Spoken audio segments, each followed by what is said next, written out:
Del Evangelio según San Juan. Había un hombre enfermo, Lázaro de Betania, del pueblo de María y de su hermana Marta. María era la misma que derramó perfume sobre el Señor y le secó los pies con sus cabellos. Su hermano Lázaro era el que estaba enfermo. Las hermanas de Lázaro enviaron a decir a Jesús: «Señor, el que tú amas está enfermo». Al oír esto, Jesús dijo: «Esta enfermedad no es mortal, es para la gloria de Dios, para que el Hijo de Dios sea glorificado por ella». Jesús quería mucho a Marta, a su hermana y a Lázaro. Sin embargo, cuando oyó que éste se encontraba enfermo, se quedó 2 días más en el lugar donde estaba. Después dijo a sus discípulos: «Volvamos a Judea». Al enterarse de que Jesús llegaba, Marta salió a su encuentro, mientras María permanecía en la casa. Marta dijo a Jesús: «Señor, si hubieras estado aquí, mi hermano no habría muerto. Pero yo sé que, aún ahora, Dios te concederá todo lo que le pidas». Jesús le dijo: «Tu hermano resucitará». Marta le respondió: «Sé que resucitará en la resurrección del último día». Jesús le dijo: «Yo soy la resurrección y la vida. El que cree en mí, aunque muera, vivirá. Y todo el que vive y cree en mí, no morirá jamás. ¿Crees esto?». Ella le respondió: «Sí, Señor, creo que tú eres el Mesías, el Hijo de Dios, el que debía venir al mundo». Jesús, conmovido y turbado, preguntó: «¿Dónde lo pusieron?». Le respondieron: «Ven, Señor, y lo verás». Y Jesús lloró. Los judíos dijeron: «¿Cómo lo amaba?». Pero algunos decían: «Este, que abrió los ojos del ciego de nacimiento, ¿no podía impedir que Lázaro muriera?». Jesús, conmoviéndose nuevamente, llegó al sepulcro, que era una cueva con una piedra encima, y dijo: «Quiten la piedra». Marta, la hermana del difunto, le respondió: «Señor, huele mal, ya hace 4 días que está muerto». Jesús le dijo: «¿No te he dicho que, si crees, verás la gloria de Dios?». Entonces quitaron la piedra, y Jesús, levantando los ojos al cielo, dijo: «Padre, te doy gracias porque me oíste. Yo sé que siempre me oyes, pero lo he dicho por esta gente que me rodea, para que crean que tú me has enviado». Después de decir esto, gritó con voz fuerte: «Lázaro, ven afuera». El muerto salió con los pies y las manos atados con vendas, y el rostro envuelto en un sudario. Jesús les dijo: «Desátenlo para que pueda caminar». Al ver lo que hizo Jesús, muchos de los judíos que habían ido a casa de María creyeron en él. Hola amigos y amigas, comencemos esta reflexión con una adivinanza. Todas hieren, la última mata, que es la hora. Ciertamente pareciera que nuestra vida fuera como un hombre que con un hacha pega una y otra vez a un árbol y el último hachazo termina haciendo caer el árbol. Ciertamente esta reflexión que tiene como escenario este hecho de la reanimación de Lázaro merece también una reflexión sobre el hecho de la muerte. Claro, cuando hablamos de la muerte es como que tenemos que siempre pensar en el horizonte cristiano. Y ciertamente a nivel social, cuando alguien empieza a hablar de la muerte, seguramente otro aparece y dice: «Pero por favor, hablemos de otra cosa». A veces cuando muere un ser querido, hay ciertas frases que habría que callar. Frases que dicen, por ejemplo: «y con lo bueno que era tal persona». Otras personas que dicen, y sí, claro, siempre se mueren las mejores personas, las personas más buenas. Otro que dice, y se lo veía tan lleno de vida. O por ahí alguien que todavía para empeorar la cosa dice, Dios recoge las mejores flores de su jardín. O peor todavía, Dios lo quiso así, hay que aceptar su voluntad. Ciertamente, ante el hecho de la muerte, lo mejor es el silencio. Sin embargo, como cristianos deberemos reflexionar acerca de este hecho tan natural. Cuando miramos algún epitafio, estas inscripciones que están sobre las tumbas, podemos ver y describir entonces el significado de la muerte. Había un epitafio de un antiguo actor romano. Sobre su tumba decía, muchas veces he muerto, pero como esta ninguna. Claro, era un actor, muchas veces había actuado de muerto, pero nunca había muerto en serio.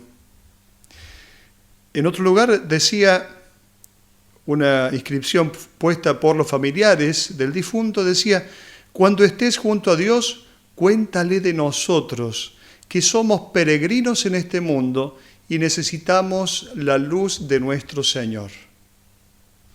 Y por allí, hasta por ahí, podemos decir alguna cosa casi irrisoria. Una inscripción que decía, aquí yace un hombre que hizo bien e hizo mal. El mal lo hizo bien y el bien lo hizo mal. Él descansa en paz y nosotros también.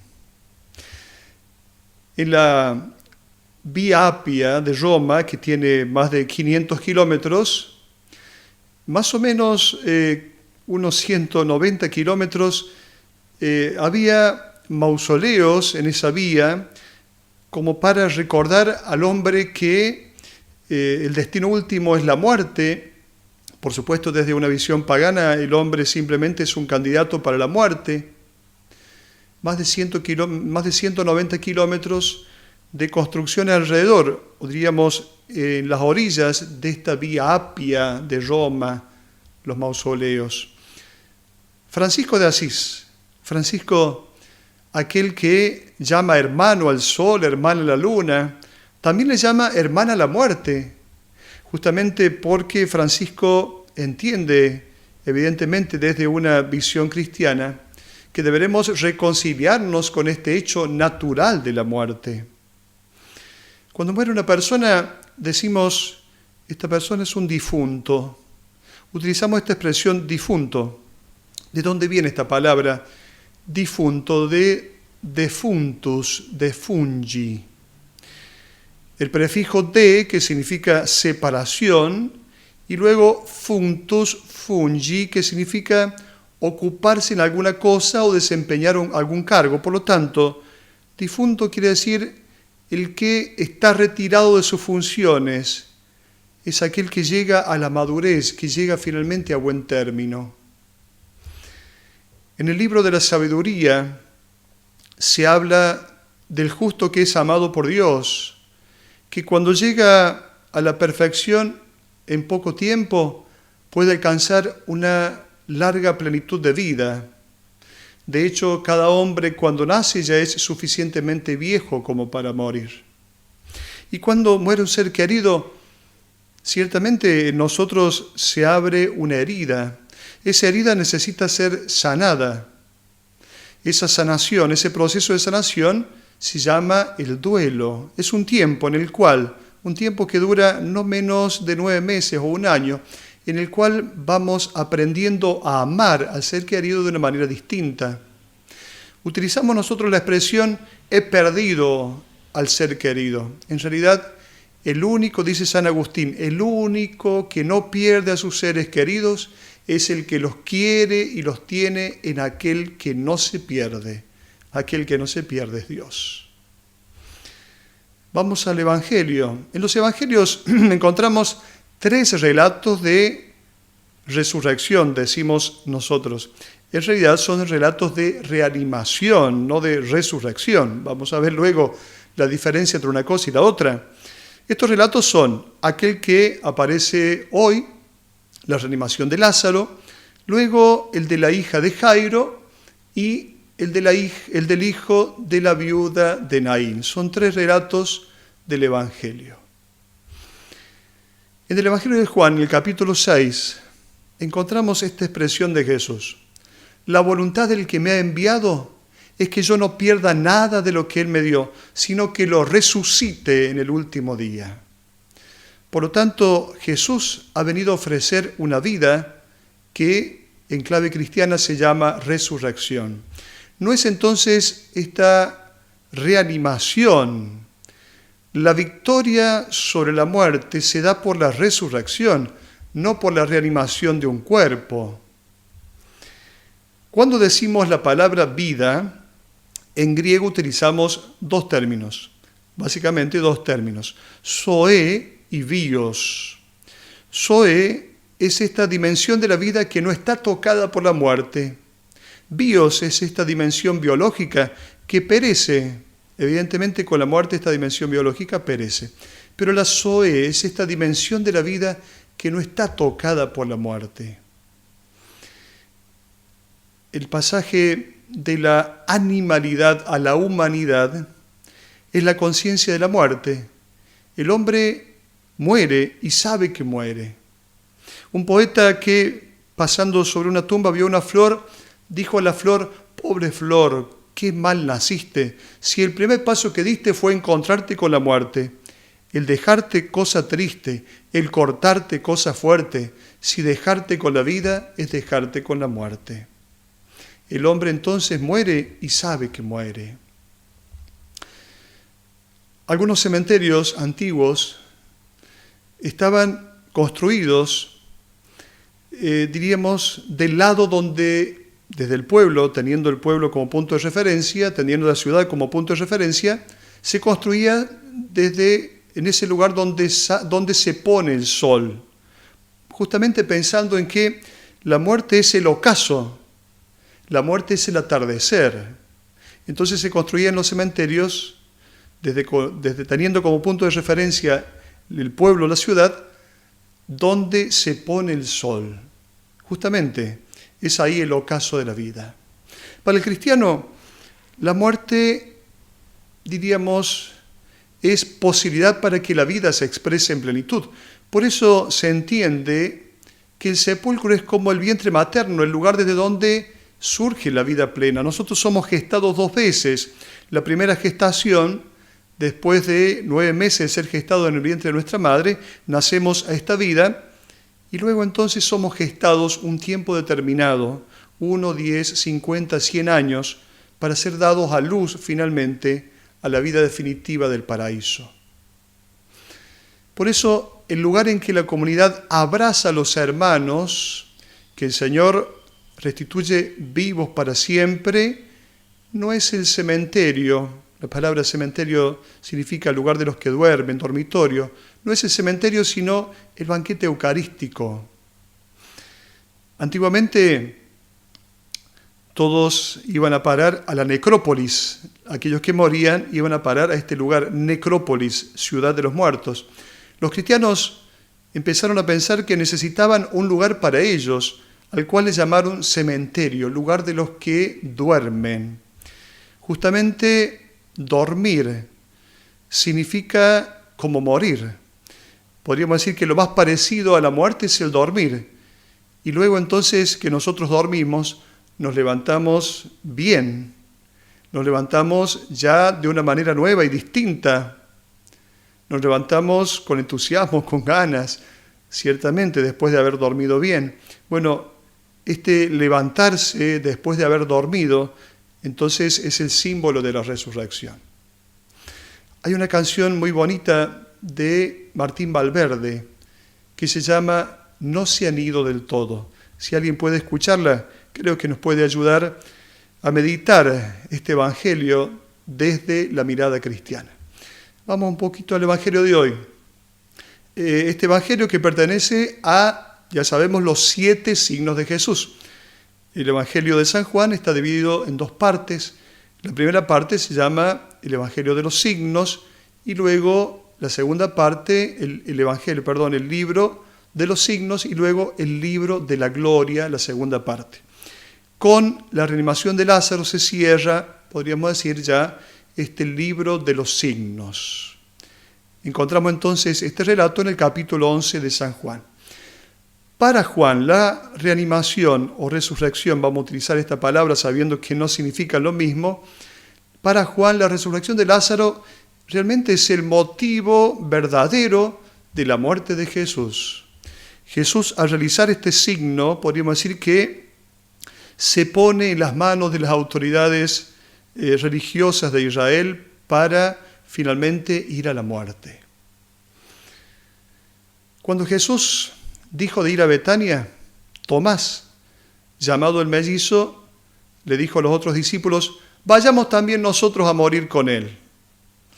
Cuando leemos este texto, en este contexto histórico que estamos viviendo del coronavirus, pensamos en cuántas personas que han tenido esta iniciativa, cuántos han tenido esta actitud de Tomás.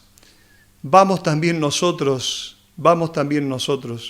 médicos, enfermeros, enfermeras, cuántos agentes de salud, cuántas personas que se juegan por otros, que han abandonado esa actitud de pasividad e indiferencia. Vayamos también nosotros a morir con él. Quizá no sea necesario morir en muchos casos, pero realmente muchas personas han muerto por socorrer a otros. Vayamos también nosotros. Desaparece entonces esa actitud de indiferencia y pasividad. Luego, Marta que le dice a Jesús, Señor, si hubieras estado aquí, mi hermano no habría muerto. Esta pregunta, ¿dónde está Dios cuando yo sufro? ¿Acaso Dios desaparece? Ciertamente, lo sabemos, el dolor no nos deja ver a Dios. En estos días, viendo esta película, La Cabaña, quizá nos ayude a pensar, una película de Netflix, La Cabaña, nos ayude a pensar esto de el sentido cristiano de la muerte. Luego, el Evangelio dice que las hermanas Marta y María enviaron a decir a Jesús que su hermano estaba enfermo. Y Jesús, cuando escucha esto, dice, esta enfermedad no es mortal, es para gloria de Dios. Y pensando en esta situación del coronavirus, pensamos justamente, más allá de que ciertamente han muerto y morirán muchas personas a causa de esta enfermedad, pero podríamos decir con estas palabras de Jesús, esta enfermedad no es mortal, es para gloria de Dios. ¿Qué significa esto? Que podemos sacar de esta circunstancia mucho provecho. Podemos aprender de esta circunstancia muchas cosas. Y en este sentido, no solamente lamentamos pérdidas humanas, no solamente lamentamos muertes de seres queridos, sino que también será una instancia de aprendizaje. Dice Jesús, no es mortal, es para gloria de Dios. San Ireneo dice, la gloria de Dios consiste en que el hombre viva y la vida del hombre consiste en la visión de Dios. Justamente es para gloria de Dios, es para que el hombre encuentre sentido y recupere el sentido de su existencia que tantas veces parece que la ha perdido. Jesús, cuando ve llorar a Marta, a María y también a los judíos que la acompañaban, se conmueve, dice el Evangelio, y pregunta, ¿dónde lo pusieron? Y le responden a Jesús, ven, Señor, y lo verás. Ven y lo verás. Esta expresión, ven y lo verás, vengan y lo verán, es una expresión que aparece ya en el Evangelio de San Juan en el capítulo 1, versículo 39. Cuando los discípulos de Juan el Bautista le preguntan a Jesús, ¿dónde vives, Rabí? ¿Dónde vives? Jesús que le va a responder, vengan y lo verán.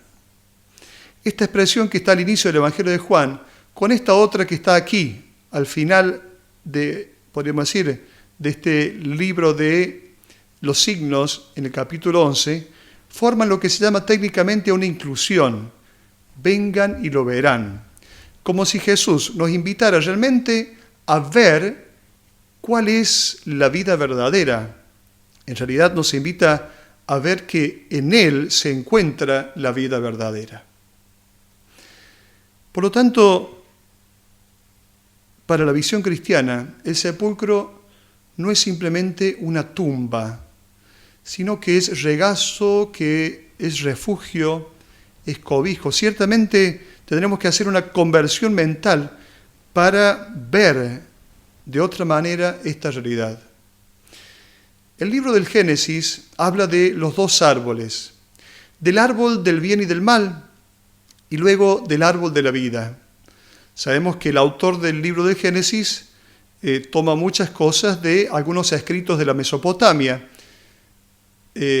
Algún escrito de la Mesopotamia dice: cuando los dioses formaron la humanidad, a ella le atribuyeron la muerte y se retuvieron la vida en sus manos.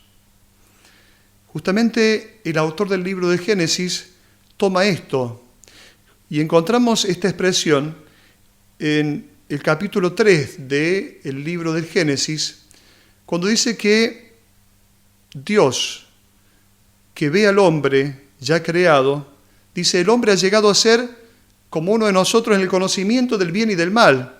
No vaya a ser cosa que ahora extienda su mano y tome también del árbol de la vida, coma y viva para siempre. Comer significa incorporar, comer significa apropiarse. El hombre comió del árbol del bien y del mal, y entonces el hombre puede discernir el bien y el mal. Pero el hombre no comió de este otro árbol, de los frutos de este otro árbol, de este árbol que es el árbol de la vida. Por lo tanto, aquí está la constatación, diríamos, de la mortalidad humana. En el pueblo de Israel, entre los judíos, en la concepción hebrea, recién en el siglo II en adelante aparecen algunos elementos que nos hacen pensar en la resurrección, en la vida después de la muerte. Antes de esto no. Entre los judíos no existía entonces esta posibilidad de pensar en la vida después de la muerte. Podríamos pensar cuán densas eran las tinieblas de la tumba antes de que resplandeciese la luz de la Pascua sobre el mundo. En el Evangelio de hoy se habla de reanimación de Lázaro entonces, no de resurrección. Porque una cosa es retornar a este mundo, recuperar la vida material aún signada por la muerte, y otra cosa es dejar definitivamente esta vida. Qué importante que vemos en el Evangelio de hoy que Jesús no va a curarlo, se queda más tiempo todavía donde estaba. En vez de ir a curarlo, se detiene por 2 días. Por eso le van a decir a Jesús: si hubieras estado aquí, mi hermano no habría muerto. ¿Por qué Jesús se detiene por 2 días? Justamente porque se nos quiere dar un mensaje, que es el mensaje principal del texto de hoy. El escritor del Evangelio de Juan, inspirado en alguna curación que había suscitado, podríamos decir, una notable impresión, ya que el enfermo estaba considerado como muerto, el escritor del Evangelio enfrenta el tema central del mensaje cristiano. Jesús es el resucitado y es el Señor de la vida. Por eso entonces Jesús no va a curarlo antes, diríamos, sino que Él va después para expresar que es el Señor de la vida. Porque Jesús no vino para hacer eterna esta forma de vida, sino para introducirnos en aquella vida que no tiene fin. La vida de este mundo está destinada a terminarse, por eso Jesús no va.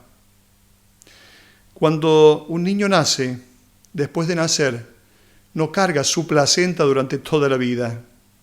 Ciertamente, cuando nosotros nacemos por segunda vez y ese momento coincide con el hecho biológico de la muerte, no estamos cargando con nuestra materialidad física, sino que ya entonces vivimos para siempre en este segundo nacimiento.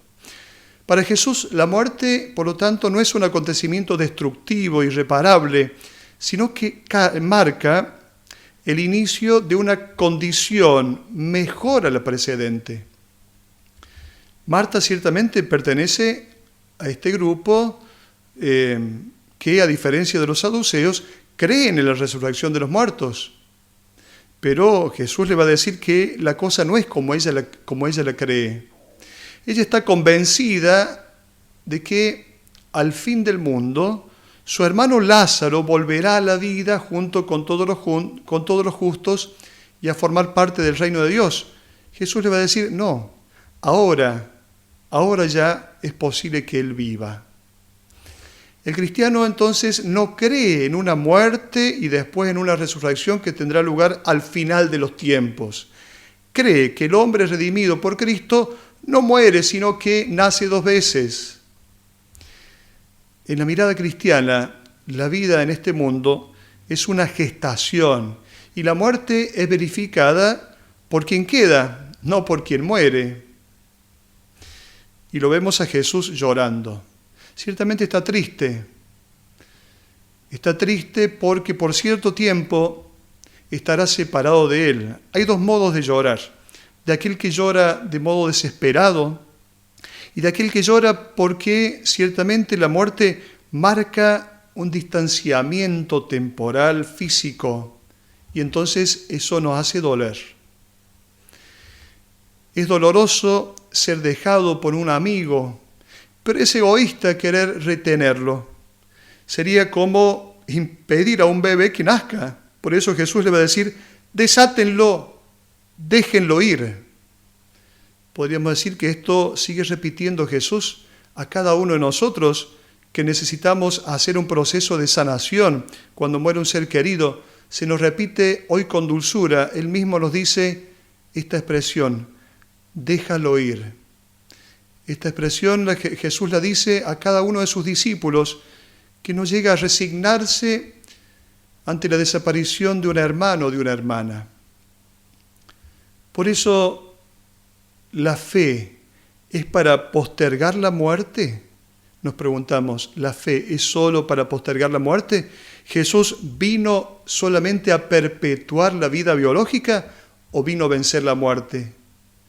Ya lo sabemos, Jesús vino a vencer la muerte. Hay un ícono muy hermoso llamado Anástasis, que justamente nos presenta a este Jesús resucitado, el que vino a vencer la muerte. Dostoyevski dice, porque creo en Dios, entonces soy inmortal. Como cristianos creemos entonces que no se muere nunca, en todo caso se nace 2 veces. Hay un relato que se llama Ego y Espíritu, un relato que habla de 2 niños en el vientre de la madre que discuten. Ego dice, aquí empieza y termina todo. Espíritu que dice, algo nuevo vendrá.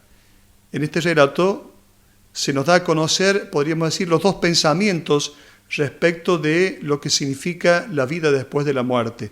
De aquel pensamiento que dice, aquí empieza y termina todo en este mundo.